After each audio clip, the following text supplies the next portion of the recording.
Bonjour. Démarrage macabre de l'hivernage, les pluies font 2 morts à Matam, d'informer Wolf Quotidien dans l'un de ses appels à la une. Le journal renseigne en effet à la page 4 que 2 personnes ont perdu la vie suite à l'hivernage à Matam. Les populations du village de Taïbanguéen, situé à plus de 15 km de Ourossogui, vivent dans la tristesse et la désolation. Un jeune de 13 ans et son oncle, venus fraîchement de Dakar, ont perdu la vie suite à l'effondrement d'un bâtiment après les fortes pluies qui se sont abattues lundi dans la région de Matam. Selon des sources proches de la famille, l'une des victimes est le fils du défunt Mourchid Iantiam, ancien président de la CONACOC. Le bâtiment où ils étaient n'a pas pu résister à la pluie. Les corps ont été extraits sous les décombres avec l'aide des populations et acheminés à la morgue de l'hôpital de Ourossogui en attendant leur inhumation. Au niveau du quartier périphérique de Nawel, plusieurs maisons sont englouties. Ainsi d'informer mon confrère Amadou Issa Kane, les populations de la région de Matam vivent sous la hantise des inondations. C'est le cas au quartier Tchoubalou Extension, où l'absence de réseau d'assainissement fait que l'eau est en permanence présente dans les maisons et pourrait occasionner des conséquences fâcheuses. Au niveau du quartier périphérique de Nawel, plusieurs maisons sont englouties. Cette situation fait que certaines familles dorment à la belle étoile. Le quotidien dans le même sillage enchaîne 2 morts déjà suite aux fortes pluies d'hier. La maison familiale du ministre Zaha Iantiam s'est effondrée à Dakar. Les routes sont coupées. Le journal de renseigner également sur la vente supposée du matériel médical public. Le ministère de la Santé dépose une plainte contre le docteur Babacar Niang. Gestion de la Covid-19, sortie contre Sonko. Les cadres patriotes vilipendent et traînent Diouf Sarr dans la boue. Diouf Sarr se lave à grande eau et essaie de laver ce qui nous sert tristement de président de la République de leur responsabilité évidente dans les dégâts de la 3e vague en cours. Depuis le début de la pandémie, les opportunistes de la CCR n'ont rien produit comme proposition de sortie de crise. Ils n'ont jamais osé dire la vérité qu'ils murmurent tous sous la gestion calamiteuse de la Covid-19 dans notre pays. D'excite les cadres patriotes au moment où le soleil enchaîne supposée vente de matériel des CTE dans le privé. Le ministère de la Santé dément et porte plainte. Ahmad Diouf, directeur des infrastructures, des équipements et de la maintenance, note: c'est impossible que les équipements achetés se retrouvent dans le privé. L'accusateur, le docteur Babacar Niang, sommet d'apporter des preuves. Aucune rupture d'oxygène dans les centres de traitement. Mais ce n'est pas tout. Réumi Quotidien aussi informe que le procureur est saisi par rapport à ce matériel médical vendu au privé. Critique ouvre sur la riposte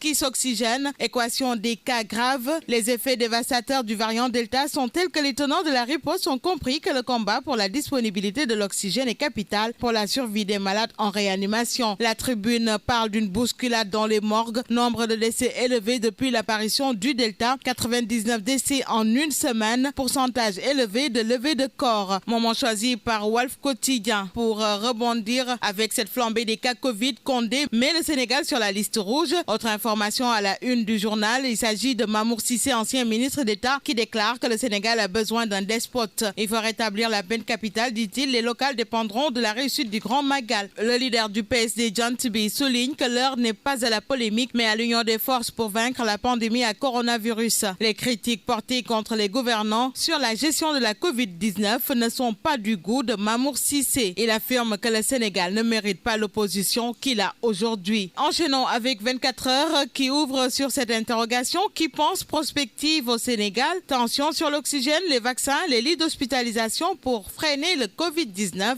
Mais à quoi servent nos universitaires de s'interroger? Le journal, tandis que le mandat enchaîne avec ses attaques contre le pouvoir. La TFR pour dire la task force républicaine à l'assaut de Sonko et Bougane. L'observateur parle de Macky, un général seul au front. Cet égoïsme tient à la culture de la paix. Les alliés toujours dans le silence. Gestion du Covid et attaque de l'opposition parlant. L'évidence ouvre sur Youssou Diallo qui invite Mary-Teuw Niane et tous à l'unité par rapport à la discorde de la coalition Benno Bokk Yakaar à Saint-Louis. Et puis Dakar Times enchaînant avec cette révélation de Bougane Gueye Dany sur un marché de gré à gré. 190 milliards pour un proche du couple présidentiel. Ce dernier a aussi obtenu par entente directe un marché de 42 milliards de francs CFA pour l'approvisionnement de poteaux en béton. Le directeur général du PUDC, Cheikh Diop, refuse de répondre aux appels de Dakar Times et à leur SMS. Les cadres de Gumsobop vont déposer une plainte à l'OFNAC aujourd'hui pour tirer au clair l'affaire du marché des 190 milliards. Pendant ce temps, nous passons à Libération pour